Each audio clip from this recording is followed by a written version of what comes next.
Orang punya satu klinik aja repot. Mbak Ita sekarang punya 24 klinik dan growing akan ke 30 tahun ini. Insya Allah, amin ya. Amin. Kenapa jadi sepi gitu? Orang rame kok tiap hari ada. Kok bisa Ternyata? gitu? Ternyata satu klinik udah bermain semuanya.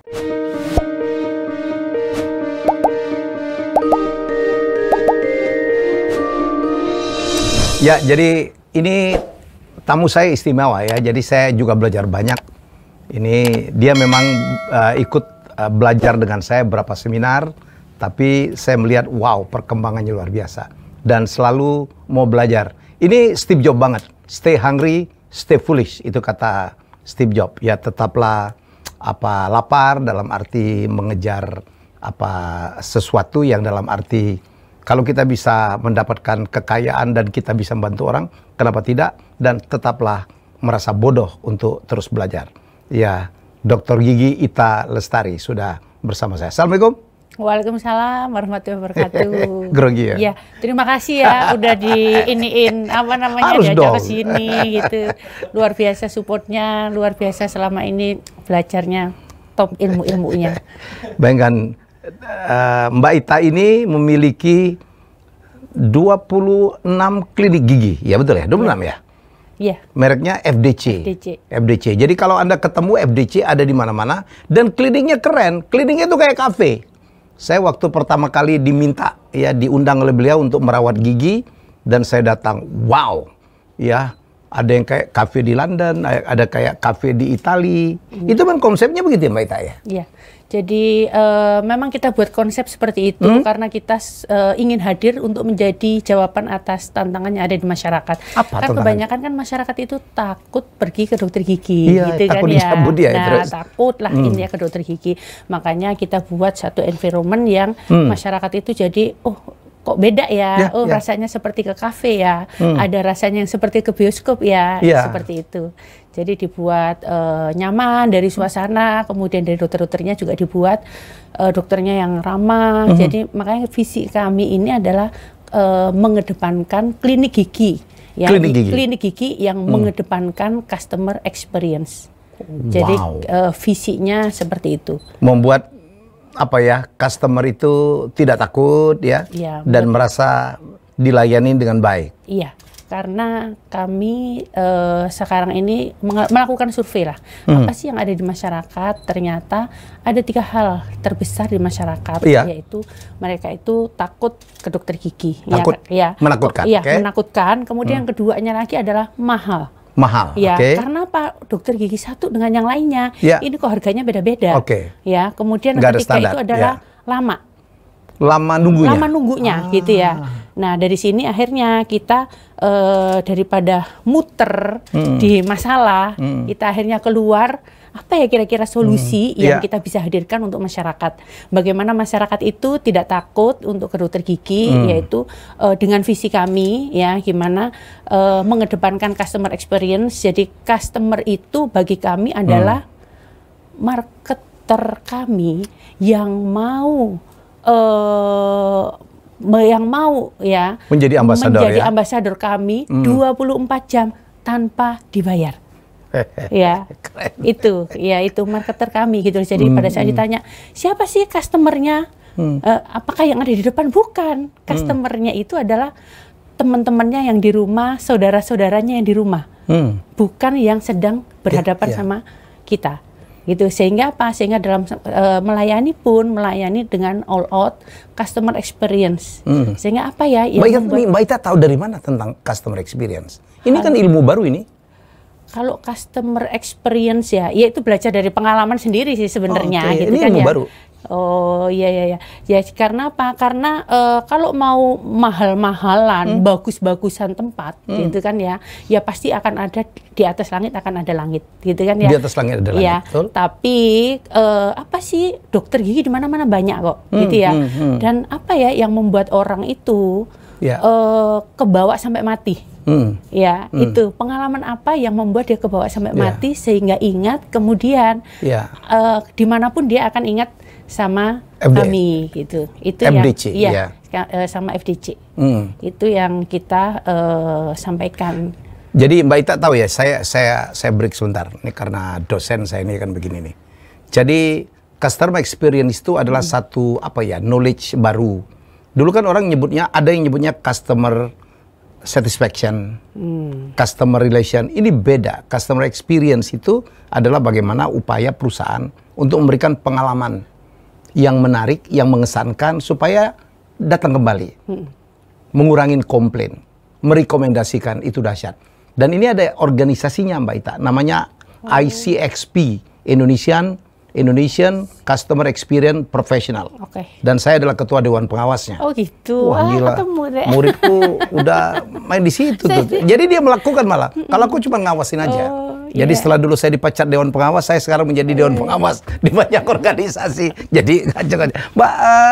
Kalau saya malah nggak tahu ilmunya gitu ya, cuman taunya itu benar banget. Saya nggak tahu ilmunya, tapi taunya kan hal-hal yang simpel ya, gimana pada saat ketemu pasien kita sebut namanya, gitu kan, loh kok kenal sama saya, kan pasien seperti padahal itu udah SOP-nya begitu. Kita udah lihat medical record-nya, gitu, tapi kan pasti merasa, wah, kok dokternya kenal ya? Jadi seluruh yang front line termasuk dokter nyapanya dengan nama. Dengan nama, gitu ya. Itu satu.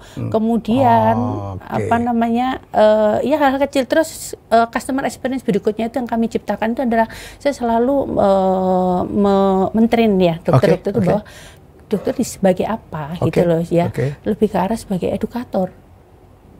Jadi edukator terus kita untuk mengedukasi kok. Jangan berharap orang itu mau perawatan, mau macam-macam gitu loh. Edukasi nanti yang tulus daripada kita nyalahin ABC yang ini, mendingan kita ngambil peran sebagai edukasi ya, sehingga gimana orang itu ketemu sama kita yang awalnya dia nggak tahu, yang awalnya ngerasa giginya baik-baik, setelah ketemu sama kita dia merasa giginya oh ya ini bermasalah, ini seperti ini dengan dibantu dengan teknologi. Mbak Ita baca dari kesuksesan Starbucks nggak ya? Yang Mbak Ita bicarakan sekarang itu persis dulu bagaimana Schultz ya, George Schultz itu membangun Starbucks. Starbucks itu dulu adalah toko jual biji kopi. Hingga pada satu saat Schultz itu ke Italia, dia bilang di Italia itu tradisi minum kopi, nongkrong itu menjadi sesuatu yang experience. Jadi Starbucks itu tidak menjual kopi, dia menjual experience. Persis tuh. Kan jadi kalau orang datang barista nanya namanya siapa, nanti waktu disebut Ita gitu.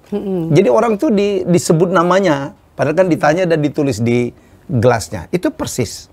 Dan prosesnya membuat kopinya di depan kita itu mendatangkan experience. Dia saya ngalamin karena saya berapa kali juga ke kliniknya FDC, keren. Ya bukan karena nama saya dikenal ya. Dokternya mungkin ya memang ramah-ramah ya. Tempatnya yang cozy, tempatnya cozy banget. Itu dapat ide dari mana sih? Tempatnya kayak gitu. Mbak Ita kan dokter gigi kan? Iya. Ya, jadi ya karena kepingin tampil beda ya. Dalam artian beda itu berbeda itu satu ya, tujuan bukan berbeda asal, tapi berbeda itu membuat gimana customer nyaman. Sehingga kita juga punya yang model Belanda, model China, London ya, gitu ya. Kemudian Jepang kayak gitulah. Jadi benar-benar kita mau merubah image bahwa ke dokter gigi itu hitam putih gitu ya. Kayak ke kafe tapi aja sekarang ke kafe berwarna-warni. Sementara tempat lain warnanya putih, warnanya hijau ya kan. Duduknya nggak nyaman. Di sini kita kayak ke kafe aja. Iya. Yang kemudian sekarang 20 berapa? 20 lupa ya? 24 ya. 24. Tahun ini jadi 30. 30 klinik. 30, iya. Wih, gila. Punya satu klinik dengan 350 dentis. Berapa dentis? 350 yang full time. 350 full time. Iya. Emang ada yang ini lagi, part timer lagi? Kalau untuk yang spesialis biasanya part time. Part time. Itu ada berapa? Untuk yang waduh saya kurang ini ya datanya. Saking banyaknya. Enggak lah. Di kota mana aja? Jabodetabek? Jabodetabek, kemudian Bandung, Jogja, sama Surabaya. Iya. Oke. Akan kemana lagi nih? Akan ke Bali. Bali? Iya, Bali. Itu marketnya bule tuh ya? Iya. Terus? Ke sana, terus ke Sumatera. Iya, terus kita mau menguatkan lagi di Jawa. Jabodetabek. Di Jawa? Iya, di Jawa. Semarang belum? Semarang belum lagi. Surabaya ada berapa? Surabaya baru 1. Baru 1? Iya. Mbak Ita tuh lahir atau dulu kuliahnya di Surabaya kan? Dulu kuliahnya di Surabaya.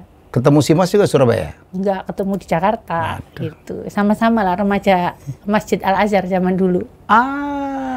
Al-Azhar Pusat? Al-Azhar Pusat. Ketemu di situ? Ketemu di situ. Jadi nggak sengaja sih. Apa yang membuat Mbak Ita akhirnya memutuskan, saya harus bikin klinik gigi? Ya. Saya melihat gitu ya, ada dokter. Ya, ini klasik ya sebenarnya.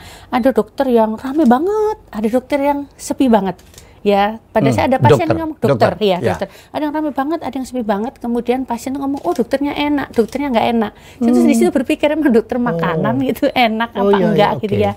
Tapi justru dari situ, terus saya kepikiran gitu, apa sih yang membuat orang itu merasa enak, merasa nggak enak, apa yang membuat dokter itu rame, apa yang membuat dokter itu sepi gitu ya. Kalau kita ngomongin tentang ilmu, ya saya percaya lulusan dokter gigi yang sudah diuji sama profesor-profesor, ya ilmunya ya plus minus ya. Intinya itu ilmu teknikalnya itu ya udah jago-jago lah gitu kan ya. Tapi kenapa yang justru yang IP-nya bagus-bagus gitu ya, saya nemuin juga kenapa dia sepi ya, yang biasa-biasa jadi rame ya gitu. Ternyata apa, pada saat saya juga praktek gitu, saya dulu kan di sekolah yang biasa-biasa aja ya termasuk ya, tapi saya tahu ternyata apa, saya paham bahwa saya itu berurusan bukan dengan gigi, tapi berurusan dengan manusia seutuhnya yang punya jiwa dan raga. Bukan kemampuan mentreatment giginya? Nah, justru ke pelayanannya? Ya, kalau itu lebih ke arah ke pelayanannya gitu ya. Dan saya paham gitu ya, apa yang membuat orang enak dan nggak enak, ternyata apa, ada nggak emotional bonding antara kita sama pasien gitu ya. Jadi hal-hal kecil itu yang dulu saya perhatikan ya. Jadi pada saat pasien datang berdiri, saya juga ikut berdiri, itu saya sebutkan nama ya, pasien disebut dengan nama. Terus yang menarik lagi, pada saat saya memeriksa pasien gitu ya, pada saat saya memeriksa pasien itu, boleh ya Bu ya saya cek satu persatu giginya Ibu gitu ya. Saya ngapa pasien, wow, baru kali ini saya pergi ke dokter gigi, saya dicekin satu-satu. Padahal ini jasa tambahan ini. Gitu, padahal ini jasa tambahan. Padahal kan dengan ngecek-ngecek seperti itu, ya kita kan juga kita kan juga diuntungkan juga gitu ya, dengan melihat oh ya ternyata nggak cuman hanya pasien biasanya datang itu, oh ini lubang gitu ya, cuman fokus pada lubangnya aja. Tapi kalau saya fokus pertama adalah fokus kepada humannya. Setelah itu baru giginya saya melihatnya bukan satu. Ketika ada satu pasien itu sama dengan 32 kemungkinan pasien gitu kan ya. Sehingga saya periksain satu-satu gitu kan ya. Sehingga dari situ tadinya pasien hanya merasa satu giginya bermasalah. Ketemu dengan saya bisa jadi 5 sama atau 6 atau berapa gitu loh. Dan yang menarik lagi, pasien itu nggak marah. Justru pasien itu merasa, wow, baru sekali ini ya saya ke dokter dicekin satu-satu. Dokter telaten banget ya. Dan Mbak Ita nggak maksa juga bahwa 5 yang lain harus di treatment juga kan? Enggak, tapi kan kita edukasi. Kalau mau nanti nggak masalah, tapi nunggu bengkak, lubangnya besar, sakit, cenut-cenut gitu ya. Kalau sekarang itu bisa langsung ditambal mudah, cepat. Mbak, tadi menarik waktu Mbak menarik bahwa ternyata dokter-dokter gigi yang enak, ternyata bukan lulusan-lulusan terbaik dari Fakultas Kedokteran Gigi ya? Ada juga yang lulusan. Ada juga, tapi kan nggak harus kan? Bukan IP ternyata. Bukan IP ternyata. Begitu kita praktek, melakukan pelayanan, itu ternyata yang dokter-dokter enak itu IP-nya itu bukan harus yang tinggi-tinggi banget ya. Jangan-jangan yang lulusnya nyaris-nyaris semua itu ya? Iya ya, Nasakom ya. Iya. Jadi ini saya pernah ngomong di konten ke saya ya. Jadi kadang-kadang itulah kegagalan orang pintar. Banyak orang pintar yang tidak sukses. Kenapa? Ya, dia merasa, oh dia pintar banget, dia paling jago. Dia pikir konsumen mencari yang paling jago, ya kan? Ternyata tidak. Konsumen itu yang mencari yang melayaninya paling bagus ya. Ya, dan karena nggak nanya lagi si IP-nya berapa, lulusannya apa gitu ya. Yang penting adalah kesan pertama. Kesan pertama. Begitu menggoda. Kalau dulu teori saya yang IP-nya nyaris itu biasanya ahli lobby tuh. Ngelobi dosen, ya kan, ngelobi temennya supaya dapat contekan. Nah ini lebih sukses tuh. Kalau yang pinter kan sombong, ya kan. Wah aku paling pinter gitu. Aku nggak butuh siapapun, melupakan pelayanan, gitu ya. Iya bener ya, emang kalau tanya itu dokter IP-nya berapa ya? Iya, kan tamatan mana kan ya? Tamatan juga enggak kan? Enggak, gitu ya. Pada ketemu adalah Ya sudah, apa yang saya bisa bantu, ya intinya itu poinnya sih. Oke. Sekarang maju terus ya Mbak Ita. Semua dimilikin sendiri. Ya, alhamdulillah. Belum ada kerjasama, belum akan ini mungkin bikin franchise atau apa gitu, membuat klinik-klinik selanjutnya? Ya, belum kepikir ke sana. Belum kepikir. Ya, mungkin perlu belajar lagi ilmunya. Luar biasa gitu. Ini. Nggak repot Mbak Ita? Si Mas sekarang udah pensiun dari perusahaannya. Iya, ikut fokus membantu gitu ya. Karena kalau repot sih ya kalau kerja udah hobi. Ya. Gitu ya. Jadi ngerasanya holiday terus ya Bang ya. Holiday terus. Saya melihat suami istri ini demikian humble ya secara karakter. Saya merasakan betul rutin gitu tiap berapa ini sekali ngirimin kue, ngirimin apa gitu. Kadang-kadang Mbak Ita masak sendiri gitu ya. Bayangin dia pernah masakin pempek untuk saya, orang Palembang, dibikinin pempek oleh orang Jawa dan dikirimin ke saya. Dan sekarang ngirimin apa hadiah-hadiah itu kreatifnya gila ya. Saya pernah kaget waktu saya ulang tahun, ada kotak besar gitu, isinya tahu-tahu apa ya, macam-macam lah itu. Ada foto saya. Itu memang ada tim sendiri atau Mbak Ita yang melakukan? Ya ada yang bantu ya gitu ya kalau untuk hal-hal seperti itu. Karena apa? Karena saya selalu ngomong bukan kontennya, bukan isinya gitu loh, tapi how to-nya. Nah itu yang ya kita berusaha untuk mendeliver itu sih, baik ke pasien, baik ke rekan-rekan. Ini lebih kepada perhatian. Gitu kan, ya. Iya, lebih ke arah situ. Dan Mbak Ita melakukan itu ke orang-orang yang menurut Mbak Ita yang bagian dari apa pertimbangan Mbak Ita ngirim saya? Ngirim banyak yang dikirim. Banyak, makanya salah satu pertimbangannya apa? Termasuk saya. Pertimbangannya ya untuk ngirim-ngirim gitu ya. Kalau dari sisi saya ya udah sekarang ini teorinya adalah give and receive. Ya, bukan take and give, bukan give and take, tapi give and receive gitu ya. Untuk ya kita nggak tahu nanti receive-nya itu dari mana, intinya kita niatkan ya sudah, ya syukur kalau diterima gitu ya. Kalau enggak pun juga ya kan kita berhitungnya sama Allah gitu ya. Segitu, saya kebayang lah, orang punya satu klinik aja repot. Mbak Ita sekarang punya 24 klinik dan growing akan ke 30 tahun ini. Insya Allah, amin ya. Amin. Jadi saya nggak kebayang itu repotnya kayak apa. Yang bantu Mbak Ita siapa aja? Mbak Ita itu apa jabatan di perusahaan? Ada tim saya VP. VP, Vice President. Yes. Presiden VP siapa? Operation. Suami? Iya, suami. Presidennya suami. Suami, oke. Terus? Ada yang bantu, ada tim? Iya, ada tim ya yang untuk kreatif banget ya? Tim, ya alhamdulillah sih ketemunya orang-orang yang inilah kalau dibilang tim Roro Jonggrang ya. Iya. Dan lihat postingan-postingan FDC itu ya. Apa nama akun itu Pak? FDC Jabodetabek. Jabodetabek. Ya. Itu gila kreatif banget. Ya. Anak-anak muda? Iya, ya anak-anak muda malah yang kerja gitu. Tapi yang paling muda saya. Berapa belas usia? Iya 17 lewat. Lewatnya cukup banyak tapi lewatnya.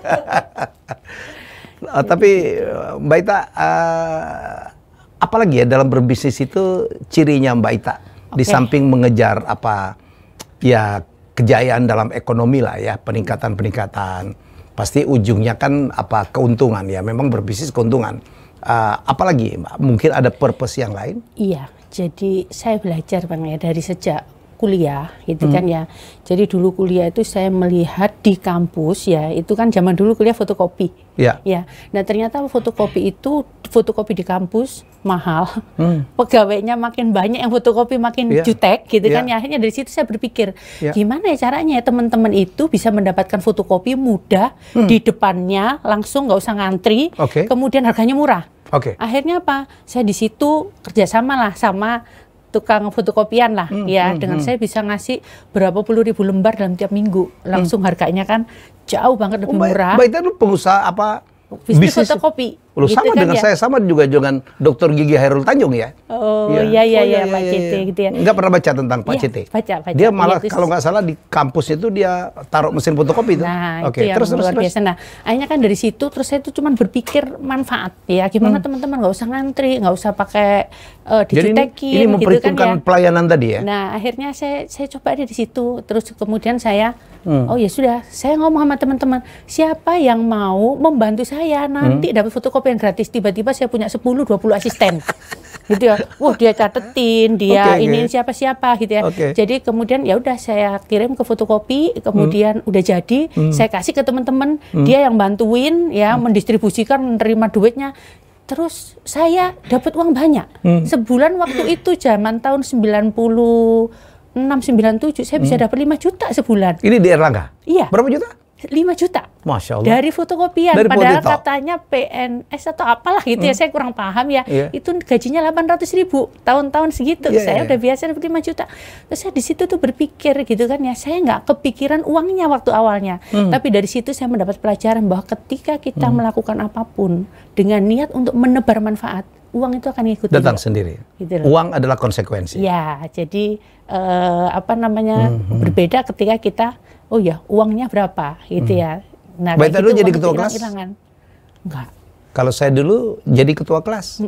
Dosen itu kalau ngasih tolong difotokopi pasti ketua kelas. Dan itu bisnis saya, Mbak. Dulu saya sugih juga kayak Mbak Ita. Wah, dulu saya kan pegawai negeri ya di STAN. Mereka potong gaji tuh. Jadi dan saya udah dipercaya yang punya mesin fotokopi nggak langsung bayar. Jadi siapa yang mau fotokopi, nanti catat tinggal tanda tangan, potong gaji. Saya ketua kelas. Keren. Aku dulu duduk banyak loh, Pak. Kalau saya bukan ketua kelas, ini saya pakai ilmu duduk paling depan. Saya ketua kelas dan duduk paling depan. Jadi dosen langsung kasih kan? Sehingga belum dikasih udah saya minta. Jadi ini rumus sukses ya. Jadi sudah ketemu saya, Mbak Ita sama Herul Tanjung juga sama. Jadi dia kalau Pak Irul ngomong dia tuh mafia fotokopi dulu. Iya, luar biasa itu. Oke. Terus apa lagi? Ya, terus dari sana itu artinya pelajaran cara berbisnis. Itu adalah yang penting kita manfaat apa yang kita bisa terbar gitu ya. Akhirnya termasuk juga dokter gigi ini, gitu kan ya, dokter gigi. Saya melihat ya teman-teman ini gajinya sebulan itu 500.000, 600.000. Para dokter gigi? Ya, karena saya dulu juga di situ gitu loh. Bahkan sebulan bisa 200.000 gitu kan ya. Padahal teman-teman pinter-pinter luar biasa itu gitu waktu bekerja ya? Waktu praktek? Iya, waktu praktek gitu kan ya. Teman-teman saya tuh ini beneran nih 200.000, 500.000 gitu kan ya. Padahal kan sekolahnya mahal kan? Bisnis dulu saya waktu di Surabaya udah pegang bisnis fotokopian. Kemudian adalah zaman dulu itu jam sostek ya. Jam sostek itu ya. Terus ke klinik jam sostek ternyata ditaruhnya di ujung belakang karena kan kayaknya dokter gigi itu zaman dulu ya. Mungkin ini nggak berlaku untuk umum tapi pas saya gitu kan ya. Taruhnya di belakang. Ternyata setelah saya tahu dan nggak ada siapa-siapa cuman sendiri. Jadi sebagai admin sebagai ya udah nyuci sendiri seperti itu. Kepada saya tanya kok seperti ini ya, nggak seperti fasilitas yang lain-lainnya, kenapa dokter gigi ditaruh di ujung belakang? Kayak dia natirikan gitu kan ya. Terus katanya dia, ya emang dokter gigi cuma pelengkap ya, plafonnya jam sosteknya ini naik gitu ya. Nah akhirnya bayangkan dari 5 juta saya biasanya terima, itu ditawarin 500.000. Ini baru tamat nih? Iya, baru tamat gitu ya. Teman-teman saya, kamu tuh goblok apa bego ya? 5 juta lebih, 5 juta itu minimal ya. Kamu tinggal 500.000 kamu kejar. Gitu kan ya. Saya tuh berpikirnya simpel kok. Zaman dulu, jam sostek ini kan rada katanya pelayanannya kurang bagus gitu kan ya. Itu yang saya dengar image-nya gitu ya. Nah, kemudian dari situ saya hanya mau cuman untuk mendengar atau saya menjadi bagian dari solusi. Ya, akhirnya 500.000 pun nggak apa-apa gitu. Karena apa? Karena saya bukan untuk di uangnya, tapi justru gimana saya bisa merubah kalau saya nggak ada di dalam situ. Ya akhirnya ya udah saya jadi dokternya di situ. Ya bayarannya 500.000 gitu kan ya. Ternyatanya ketemu sama teman-teman lah akhirnya praktek. Oh ternyata sama ya, di luar pun juga segitu gitu kan ya. Yang nggak nangani jam sostek pun juga segitu gitu ya. Ternyatanya apa, teman-temannya pinter. PR-nya adalah apa? Ya pinter tapi nggak ada pasiennya. Jadi tepuk-tepuk nyamuk gitu kan ya, tepuk-tepuk nyamuk gitu kan ya, mana pasiennya, nggak ada pasiennya.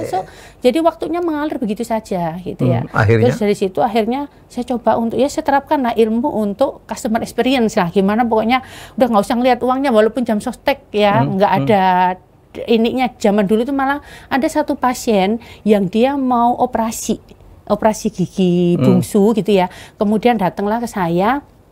Terus oh ya kalau operasi kan nggak dibayar ya jam sostek. Kalau untuk di klinik karena itu harus pergi ke rumah sakit. Harus rumah sakit. Pada saat itu yang membuat saya tergerak itu adalah dia ngomong begini. Oh iya Bu, ini dirujuk ya ke rumah sakit. Aduh dok, bisa nggak ditangani di sini? Soalnya saya uang transport nggak ada. Bayangkan cuma uang transport aja. Ini pasiennya? Pasiennya gitu untuk pergi ke rumah sakit. Walaupun rumah sakit gratis, dia nggak punya uang transport gitu. Saya kan nggak mungkin juga ngasih ya gitu loh. Dok tolong dong dikerjain di sini aja gitu. Kebetulan memang kasusnya yang ringan gitu ya, bukan kasus yang berat gitu kan ya. Dan saya tahu saya punya kemampuan itu. Akhirnya apa ya udah sini saya saya kerjain lah yang ringan gitu ya. Kebetulan itu ringan, saya kerjain, malah saya cari orang untuk membantu gitu ya, biar tolong dipegangin rahangnya atau apalah gitu ya. Akhirnya apa, pasiennya pulang mungkin dari sisi uang nol, mendingan nambel dapat hitungan. Kalau itu operasi malah dapatnya nol gitu kan ya. Nah, malah beliin bakso lah, yang bantuin kayak gitu ya. Mungkin hari itu kalau kita berpikir tentang uang minus ya, tapi intinya ya Allah itu luar biasa, akan diganti dengan yang macam-macam gitu ya. Makanya dari situ saya ya nanti uangnya gitu ya, intinya bantu orangnya, lebih ke arah situ. Nah terus dari situ kan akhirnya apa, saya berpikir kemudian saya praktek sendiri dari nggak ada pasien gitu ya, sampai wanita malam, wanita tengah malam. Buka praktek sendiri di rumah? Iya di rumah gitu ya. Udah nikah nih? Sudah. Dari wanita malam, wanita tengah malam, sampai wanita dini hari. 24 jam, jadi wanita 24 jam. Ini wanita 24 jam. Ya akhirnya di situ buka praktek, ternyata ya lumayan sih pasiennya gitu. Terus teman saya yang lihat gitu kan ya, bahwa kok kamu pasiennya banyak gitu kan ya. Kenapa saya praktek sepi? Ya udah sini, silahkan lihat apa yang bagus dari saya ambil, yang jelek buang. Itu aja sih prinsip saya, silahkan gitu ya. Oh presiden kan, oh kamu memperlakukan pasien kamu seperti saudara gitu ya. Jadi oh pantas rame gitu, sehingga apa, aku boleh nggak ikut praktek di sini? Ayo silakan, siapa mau ikut praktek. Pada saat ada beberapa teman-teman ikut praktek, lah saya miris ya, sayanya rame mereka sepi. Nah di situ saya merasa gagal. Teman saya rame kok saya sepi gitu kan ya. Akhirnya bukan karena saya yang lebih pinter, tidak gitu loh, tapi karena saya yang lebih lama, pasien nyarinya saya. Akhirnya wah saya kurangin lah jamnya. Ternyata saya nggak praktek kan, biar yang lain praktek. Ternyata pasien tetap aja ngantri di saya, yang lain-lainnya sepi gitu kan ya. Hanya dari situ, wah berarti saatnya saya resign biar teman-teman juga growing.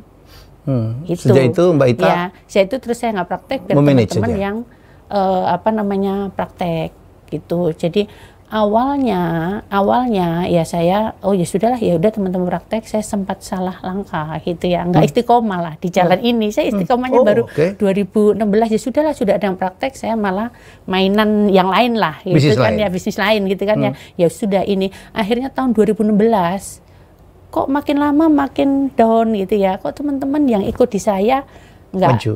Iya, masih segitu-segitu aja. 5 tahun ikut kok segitu-segitu aja ya. Berarti kan ada yang salah gitu ya. Akhirnya saya putuskan, ya udahlah, ya balik lagi. Bayar kontrakan untuk memperpanjang kontrak aja udah nggak bisa. Karena apa? Oh iya, segitu parah? Iya, karena apa? Karena sampai saya ngomong sama pemiliknya gitu ya, ya mohon maaf Pak, udah nggak bisa untuk ini, karena apa, sepi gitu kan ya. Saya itu waktu itu sempat, ya Tuhan gitu ya, bahwa sepi aja teman-teman ini banget ya, loyal banget. Mereka itu sebulan cuma dapatnya 2 juta, tapi mereka loyal gitu kan ya. Saya hanya nggak bisa kayak gini, ya udah saya nggak bisa ngelanjutin gitu karena sepi. Yang pemilik kontrakan gitu ya, pemilik ruko lah gitu ya, dia ngomong, kok sepi, rame kok, kenapa jadi sepi gitu, orang rame kok tiap hari ada, kok bisa gitu. Ternyata satu klinik udah bermain semuanya gitu. Ini orang-orang kepercayaannya Mbak Ita tuh bermain? Ya ada pasien, cuman nggak dilaporin. Ya udah saya adalah ya cerita-cerita indahnya seperti itu. Akhirnya kan ya udahlah, udah duitnya juga nggak seberapa, terus kita mau fokusin menebar manfaat, kok tambah main-main, sistem ada ya, CCTV ada, tapi kan ya sistem tinggal sistem, tapi kan kalau ada kolusi ya orangnya gitu kan ya. Nah hanya dari situ hanya saya putuskan untuk tutup. Ya, saya putuskan tuh, udah tutup aja lah. Gitu. Klinik gigi itu tutup. Iya. Itu di mana? Itu awalnya udah saya kan berpikir merenung gitu kan ya. Ya udahlah, karena kami itu juga punya bisnis lain yang lumayan bagus juga gitu loh ya. Kalau dibandingkan klinik gigi mah ya udahlah, fokusin ke yang di sini dibandingkan yang di sini gitu ya. Nggak sebanding ribetnya dengan hasilnya gitu ya. Terus dari situ saya udahlah tutup aja ya. Tapi hati kecil saya berontak gitu loh. Katanya pengen makin tua makin bermanfaat. Baru dikasih ujian segini aja udah mau mundur. Akhirnya dari situ, oh enggak jadi tutup deh. Berarti saya harus fokus untuk ngembangin di sini dan meninggalkan yang lain. Jadi bisnis yang di luar itu iya, saya tinggalkan. Boleh tahu bisnis apa, Mbak? Saya ya dulu ada properti kayak gitulah. Akhirnya ya udah saya ke situ, terus suami juga ya zaman itu kan lagi moncer-moncernya minyak ya. Lagi minyak. Akhirnya ya? Suami saya. Jadi suaminya bekerja di perusahaan minyak. Iya, resign juga. Resign juga. Iya, fokus akhirnya juga. Fokus juga di sini gitu ya. Jadi itu tuh minus lah dalam kondisi itu, dalam kondisi minus-minusnya gitu ya. Tapi kita punya nggak bisa setengah-setengah. Iya apa enggak? Kalau iya ya full, kalau enggak ya udah. Tahun berapa itu? 2016. 2016. Yang di Melaka ini. Iya. Itu klinik pertama. Itu cikal bakalnya, gitu kan ya. Nah udah dari situ akhirnya ya udahlah. Intinya kita satuin lagi. Untuk apa kita ada di sini? Untuk apa kita membangun ini? Karena apa? Karena niat dulu kan ya. Segala sesuatu tergantung dari niatnya. Setelah kita lihat niat dulu apa gitu loh. Kalau kita niat bener-bener cuman cari duit ya, nggak munafik duit itu butuh. Tapi kalau itu satu-satunya terlalu ringkih alasan untuk kita bangun di saat jatuh. Gitu kan ya. Apalagi saat itu masuk dalam kondisi minus gitu ya. Tapi intinya dari situ ya sudah. Sekarang ada permasalahan. Kayaknya teman-teman dentis ini berhak loh hidup layak. Nggak cuma segitu-segitu aja gara-gara nggak ada pasiennya. Terus pasien-pasien ini juga berhak loh untuk mendapatkan pelayanan yang terbaik. Gitu ya. Terus gitu akhirnya dari situ saya memutuskan untuk menjadi PU. Jadi berubah profesi. Dari dokter gigi menjadi PU pembantu umum, menghubungkan pembantu umum, membantu umumnya pasien, pembantu umumnya dokter, jadi menghubungkan dokter sama pasien, gitu ya. Jadi gimana pasien tuh kepingin ketemu dokter, tapi takut harganya mahal, takut nanti serem, gitu ya. Dokter juga kepingin ketemu pasien, gitu ya. Sehingga jadi connecting di situ. Jadi mengkoneksikan antara dokter dengan pasien. Dan waktu awal fokus itu apa kesulitannya, Mbak? Kan 2016 fokus di outlet pertama itu. Iya, kesulitannya meyakinkan teman-teman dokter. Jadi meyakinkan, ayo gitu, kita punya konsep seperti ini. Ya ada yang mau tapi banyak yang nggak mau. Kalau yang dokter-dokter yang kemarin yang quote unquote melakukan kecurangan ke Mbak Ita itu masih diajak atau semuanya dikeluarkan? Oh, alhamdulillah, semuanya kita bersihkan. Bersihkan? Iya. Sikat semua? Iya, kita udah selesai gitu loh ya. Jadi mulai dari merekrut teman dentis-dentis baru? Iya. Ya, jadi ketemu juga memang waktu itu juga nggak mudah karena konsep baru. Ya, alhamdulillah lebih banyak yang nolak daripada nerima. Di awalnya? Ya, di awalnya. Kalau sekarang berebut ya? Kalau sekarang alhamdulillah gitu ya. Apalagi kemarin sejak pandemi gitu ya. Pandemi ya mungkin ya kalau dari beberapa dokter klinik sebelumnya tutup gitu ya. Sementara kita orang buka, ketemu dokter aja ngeri, ketemu orang aja ngeri lah ya. Gitu, apalagi sehingga, disentuh ya kan. Sehingga ya alhamdulillah banyak yang mau bergabung. Gitu. Jadi bagi Mbak Ita dengan suami kejujuran itu komitmen itu nomor satu dalam makanya dalam partnership. Kan integritas ya, integritas. Iya salah satunya. Namanya kan holding company-nya Integritas Berkah Berlimpah Ruah. Oh, ininya. Iya, holding company-nya. Holding company. PT-nya. Nama PT-nya apa tadi? Integritas Berkah Berlimpah Ruah. Integritas Berkah Berlimpah Ruah. Jadi kalau disingkat apa itu? IBBR. IBBR. Oh, IBBR itu. Kalau FDC itu apa? Oh, FDC aja sih gitu lah, FDC Dental Clinic. FDC Dental Clinic. Nggak ada kepanjangan apa-apa? Nggak ada. Tapi kalau PT-nya namanya Rezeki. Rezeki Berkah Berlimpah Ruah. Rezeki itu juga nggak cukup, harus berkah. Iya, Rezeki Berkah Berlimpah Ruah. Wah, filosofinya. Gitu. Keren Mbak Ita. Tapi saya pikir tadi Mbak Ita di luar cerita membangun ini kan nggak gampang dulu ya. Katanya dulu sampai jualan dorong-dorong. Gimana Mbak Ita dulu ceritanya ngebangun bisnis ini sampai Mbak Ita katanya kerjanya gila-gilaan? Iya, kalau dulu kan memang awalnya dari warung obat ya. Warung obat? Iya, jadi warung obat. Cerita mundur dong. Pada saat katanya Mugni putra pertama sakit gitu dan kemudian Mbak Ita kepikir ini bisa jadi bisnis. Iya. Jadi dulu anak saya yang pertama sakit udah tengah malam ya, zaman baru waktu itu ya, lagi memang kita kesulitan di finansial gitu ya. Terus akhirnya tengah malam lah cari apotik itu tutup gitu ya. Tapi tolong ya kita ngemis-ngemis lah untuk dibuatin obatnya gitu ya. Dan ternyata ya udah maksa. Ya boleh disebut sayanya maksa gitu kan ya. Akhirnya dibuatin resepnya. Dari situ saya berpikir gitu ya, seandainya mas-mas yang jaga apotik ini berpikir manfaat buat ibu ini, menolong gitu ya, mungkin nggak seperti ini. Tapi kan manusiawi, mereka mungkin capek, ya, mereka udah tutup ya. Ya betul. Kalau lihat dari sisinya mereka ya. Ya dari sisinya mereka, dari situ saya terinspirasi gitu kan ya. Gimana ya saya bisa membuat apotik ya. Zaman dulu kan ada apotik yang bagus pelayanannya, itu kan apotik-apotik yang ada di mall. Ya. Zaman dulu gitu kan ya. Nah, kalau apotik-apotik yang biasa gitu ya, standar gitu ya, gimana ya bisa membuat apotik yang memang pelayanannya bagus gitu. Ternyatanya apa? Setelah anak saya sembuh, saya pergilah ke dinas. Pengen tahu buat apotik, ternyata harus ada ini mahal gitu kan ya. Ya udahlah, nggak mungkin gitu kan ya. Tapi ya udah, apa yang mungkin saya lakukan ya, jualan oskadon, bodrek, minyak kayu putih di etalase. Obat-obat tanpa resep. Ya warung obat percis kayak yang di pinggir-pinggir jalan seperti itu gitu ya. Terus ya udah, yang jualan siapa? Saya sendiri sama pembantu, berjualan sambil ngomong anak gitu kan ya. Ternyata dari situ makin hari makin rame. Ketika udah rame, ternyata akhirnya kami buat klinik bidan ya. Kemudian itu pun sama, nggak sanggup membayar bidannya. Masih di garasi itu? Iya, di garasi. Di garasi rumah terus? Jadi nggak sanggup membayar bidannya, dari malam sampai pagi saya yang jadi bidannya.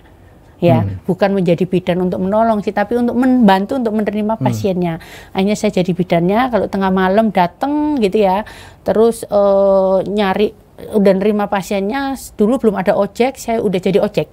Jadi naik motor, jemput bidan. Kan jemput bidan gitu kan ya. Kemudian ya sudah, terus setelah itu bidannya menangani ibunya, saya membantu untuk menangani bayinya. Ternyata kan dari situ, ternyata zaman dulu akhirnya berkembang karena orang mau menghubungi keluarganya. Akhirnya saya buat wartel. Kemudian bajunya kotor akhirnya saya buat laundry. Kemudian ya udah, terus jadi toko baby shop ya, seperti itulah. Terus lama-lama akhirnya punya modal untuk buat apotik. Kesampaian juga buat apotik gitu. Jadi otak bisnisnya Mbak Ita tuh gila ya. Iya. Melihat peluang ada aja gitu ya. Yang lihat inilah apa namanya, ya apa sih yang bisa ininya bermanfaat. Waktu itu suami akhirnya keterima di mana, kerja di perusahaan minyak itu? KOC, di Kuwait Oil Company. Ya, itu kan family status. Semua keluarganya dibawa, teman-temannya keluarganya pada dibawa di sana dengan segala fasilitasnya. Fasilitasnya ditanggung semua. Iya, ditanggung semuanya. Terus? Mau apartemen dan lain-lain. Saya dibawa ke sana 1 bulan. Saya bertahan, menahan-nahankan diri sebulan. Gitu kan? Apa yang membuat Mbak Ita nggak tahan? Yang membuat saya nggak tahan, saya ngerasa useless di sana. Saya ngerasa useless dalam artian, uselessnya apa? Nunggu suami pulang, nanti pergi jalan-jalan, ke butik, ke arisan, ya seperti itu. Kayaknya gaji tinggi padahal. Gaji tinggi gitu kan ya. Akhirnya saya berpikir, bukan ini kehidupan yang saya mau. Ya, akhirnya saya ngomong sama suami gitu, kalau mau kerja di sini silakan, tapi sendiri, jangan bawa-bawa saya. Terus apa kata Mas Dar? Kalau nggak saya pulang gitu loh. Kalau memang nggak tahan, ya udah pulang aja gitu ya. Akhirnya ya udah dicoba setahun, ikut pulang juga gitu kan ya, karena memang sayanya nggak tahan ada di sana. Ya kalau di sini kan ya istilahnya bisa ngelakuin banyak hal lah. Untuk membantu orang ya. Jadi lebih ke arah sana. Luar biasa. Ya, jadi sekarang ini ya harapannya nanti gimana teman-teman di dokter gitu ya. Ya kenapa saya membangun FDJ ini? Ya harapannya kalau dari pasien tadi ya pengen menjadi solusi buat masyarakat, tapi untuk teman-teman dentis sendiri gitu ya, kami pengen ada 3 hal sih yang kami fokuskan. Gimana teman-teman di tempat kami ini knowledge-nya juga bertambah, makanya di tempat kami ada training-training, kita kerjasama dengan berbagai macam pihak untuk terus salah satu value-nya kami akan belajar dan bertumbuh. Ya, jadi gimana teman-teman itu di apa namanya di klinik pun hampir tiap bulan kita lakukan training, ya sesi training, sesi sharing gitu ya. Kemudian setelah belajar dan bertumbuh ya knowledge-nya bagus, tapi lagi-lagi kalau nggak ada pasien, akhirnya apa? Knowledge sekedar knowledge, tapi untuk knowledge ini menjadi skill kan berarti harus ada pasien, ya. Dan ini juga kita perhatikan gimana knowledge-nya bagus, skill-nya juga bagus.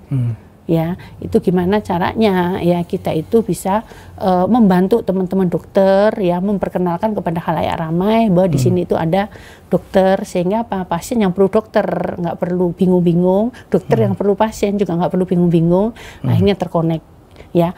Kemudian yang berikutnya lagi itu adalah karakter gitu ya, karakternya juga kalau dari kami sih 95% kami memilih karakter, 5% baru skill ya. Ini penting ya, saya highlight dulu. Jadi orang kayak Mbak Ita ini banyak. Jadi kalau ngerekrut orang, skill atau karakter, kita milihnya karakter. Skill bisa diajarin ya. Tapi kalau karakter itu sulit dirubah. Kalau orang udah aslinya nggak jujur, curang, pasti kemungkinan curangnya akan besar sekali. Begitu Mbak Ita? Iya. Jadi dari situ kita bener banget gitu loh, karena banyak sekali ya pengalaman udah ngomong tentang karakter gitu loh. Bahkan kalau ngomong tentang ada dokter yang memang pendapatannya tertinggi di antara semua dentis, itu yang kita lay off. Karena lagi-lagi karakter. Ya lebih ke arah situ. Jadi karakter apa dari orang-orang yang laku itu? Ya karakternya nggak respect dengan pasien gitu kan ya. Terus suka-suka, ya, sombong ya seperti itulah. Jadi nggak bisa. Mungkin kalau jangka pendek ya orang-orang seperti ini yang mesti kita perbanyak ya. Kalau mikirnya hanya sekedar value of money gitu loh. Tapi ketika kita berpikir tanggung jawab ya kita akan nggak sesuai. Ya, luar biasa. Seperti itu. Dengar-dengar sekarang udah nyiapin aplikasi ya? Ya, sudah ya. Bulan depan udah mau launching. Aplikasi. Ya, apa yang ditolong oleh aplikasi? Apa yang ditolong oleh aplikasi? Masyarakat ini mudah, dimanapun masyarakat berada, kapanpun ya sudah bisa melakukan reservasi. Kemudian pengetahuan juga banyak bisa didapatkan dari aplikasi itu, sehingga nggak perlu ribet lah ke dokter gigi, semudah semudah telunjuk lah. Dan ini gitu. Memperpendek antrian ya, memperpendek waktu tunggu di ruang-ruang pasien ya Mbak ya? Iya. Aplikasi. Karena ketahuan dapatnya jam sekian di lokasi ini gitu ya? Iya, jadi pasien nggak usah nunggu lama gitu ya. Terus dia juga bisa, saya kepingin ke dokter A, B, C, kepingin ke klinik mana gitu ya. Boleh milih? Dia nggak boleh milih ya. Dan seperti kayak Traveloka aplikasinya. Tapi dalam bidang dental. Ya, untuk mempermudah pasien, karena ini juga bagi kami merupakan salah satu dari customer experience. Karena kita juga melihat belum ada klinik-klinik yang melakukan hal-hal seperti itu. Menurut Mbak Ita, apa faktor sukses dari FDC Mbak Ita? Faktor sukses ya, kita itu selalu ke teman-teman juga kita paham bahwa kita itu punya 3 bos. 3 bos? Iya, ya, kita semua yang ada di sini punya 3 bos. Yaitu bos pertama adalah pasien, bos kedua adalah pasien, bos ketiga adalah pasien. Nggak ada bos lain? Ya, nggak ada bos lain. Ya, jadi intinya ya kita semua ada di sini karena pasien. Jadi perlakukan pasien sebaik mungkin, sehingga mendapatkan customer experience. Terus dia bukan hanya kembali lagi, tapi mengajak yang lainnya. Mengajak yang lain. Iya. Apa yang Mbak Ita lakukan sebagai pemilik FDC kalau memang keluhan kan ada aja ya? Mungkin miskomunikasi atau mistreatment. Apa yang Mbak Ita lakukan? Ada seorang pasien ngadu, wah saya gini-gini nih. Ya, jadi di kami itu ada satu departemen yang namanya CSA, Customer Service Auditor. Jadi itu pun kita audit ya, setiap pasien yang datang itu kita lakukan audit gitu ya, sehingga ditanyain ya gimana pengalamannya. Dan sekarang ini melalui aplikasi pasien sudah bisa memberikan bintang sendiri. Ya, dan ketika ada pasien komplain ya, itu adalah kita menanggapi apa pasien komplain ini, kenapa? Karena rasa sayang. Pasien itu terlalu sayang sama kita, sehingga dia mau komplain. Kalau memang ada apa-apa, ya sudah, terus kita selesaikan ya masalahnya itu ada di mana. Ternyata kadang ada miskomunikasi. Ya, sehingga PR-nya itu adalah gimana membuat orang yang tadinya komplain malah menjadi marketer. Oke. Mbak Ita dulu berasal dari keluarga yang mampu atau gimana? Dulu ayah kerja apa? Kalau ayah saya sebagai suppliernya PT Charon Pokpan. Oh, iya, memang kalau dari bapak saya sih memang lumayan gitu ya. Tapi saya sama suami itu memang sejak awal memilih untuk berdiri sendiri. Nggak mau tergantung dari ayah? Nggak mau tergantung. Bayangkan waktu pertama menikah, ayah itu punya beberapa properti lah di Jakarta. Walaupun ayah saya itu dari Surabaya ya, tapi punya beberapa properti di Jakarta. Kami memilih ngontrak rumah yang harganya 200.000 di gang sempit bersama buru-buru pabrik. Kayak bedeng itu dong ya? Bedeng panjang gitu? Iya, nggak ada yang pintunya, yang kamar mandinya campur semuanya lah gitu loh. Masya Allah. Gitu ya. Sehingga yang nggak ada ini pakai kelambu. Nggak, kamar pun nggak ada pintunya gitu ya, hanya pakai kelambu, nggak ada ininya ya. Kami memilih di situ. Dan pada saat ayah saya datang itu marah sekali gitu ya. Kamu itu ya tinggal milih aja nggak mau gitu kan ya. Sudah miskin sombong gitu kan. Kalau ini udah miskin sombong gitu, tapi ya sudah, ini mah bukan rumah, ini penjara, ya udahlah di ini ya sudahlah, nggak apa-apa gitu ya, kita iniin sendiri gitu ya. Berawal dari situ. Luar biasa. Apa faktor suksesnya Mbak Ita dan suami sehingga sekarang ya sukses lah ya, punya orang punya 1-2 klinik aja udah sugih, ini punya 24 gitu. Ya sukses ya disyukuri lah Bang, gitu kan ya. Ya apa yang menjadi faktornya itu tadi, bersyukur sama, kalau dari mutu saya sih gimana memiliki kehidupan yang menghidupkan orang lain. Hidup untuk menghidupkan orang lain. Kalau saya ngelihat yang membuat Mbak Ita sukses sama Mas itu adalah justru karakternya ya, bukan kemampuan teknikalnya sebagai seorang dokter gigi, betul ya Mbak? Kalau teknikal mungkin ya saya udah ketinggalan jauh lah. Udah nggak berkembang lagi gitu juga kan, ya? Di situ. Tapi karakternya Mbak Ita yang saya lihat pembelajar ya kan, humble ya, dan kemudian melakukan pelayanan luar biasa. Itu yang menjadi faktor suksesnya Mbak Ita ya. Betul? Ya, terus belajar lah intinya di situ gitu ya. Terus respon positif ya, apapun yang terjadi disyukuri gitu. Walaupun karena apa bagusnya ya. Dan selalu senyum ya. Nah, iya, itu nanti ya udah dicari lah bagusnya. Gitu. Sekarang Mugni udah bikin usaha sendiri ya, anaknya, putra? Mugni udah bikin usaha sendiri. Sekarang dia juga punya usaha startup juga. Startup juga. Ya, semoga bisa juga mengikuti yang lain-lainnya, bisa menebar manfaat. Dia melihat ada ada PR lah yang belum terselesaikan, dan dia berusaha untuk menyelesaikan bersama timnya. Saya salut ya. Ya, jadi teman-teman yang lagi nonton, Mbak Ita ini dia ikut hampir semua training saya kali. Tapi bukan karena itu ya, saya mengundang beliau. Saya betul respect. Dan anaknya itu adalah peserta Communication for Business Person termuda. Usia berapa tahun waktu itu? 17. Sekarang 18 tahun. Sekarang 18 tahun. Ibunya bilang, boleh nggak Mbak izin anakku belajar? Tapi saya, wah please do. Ya. Dan sekarang ikut juga kelas branding ya. Ya, kemarin mau ikut, cuman lagi nyocokin jadwalnya. Ya. Thank you Mbak Ita. Semoga ini menjadi inspirasi. Ya, bahwa kalau mau sukses, pinter aja nggak cukup. Ya. Niatnya.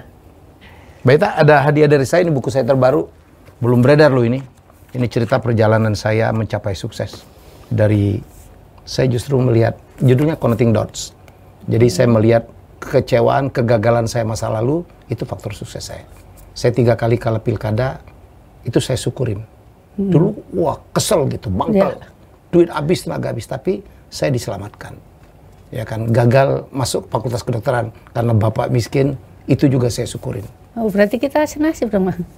Saya dulu ikut 3 kali UMPTN untuk masuk FK. Dan alhamdulillah 3 kali ditolak.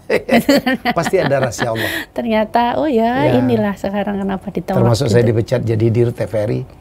Itu saya syukurin.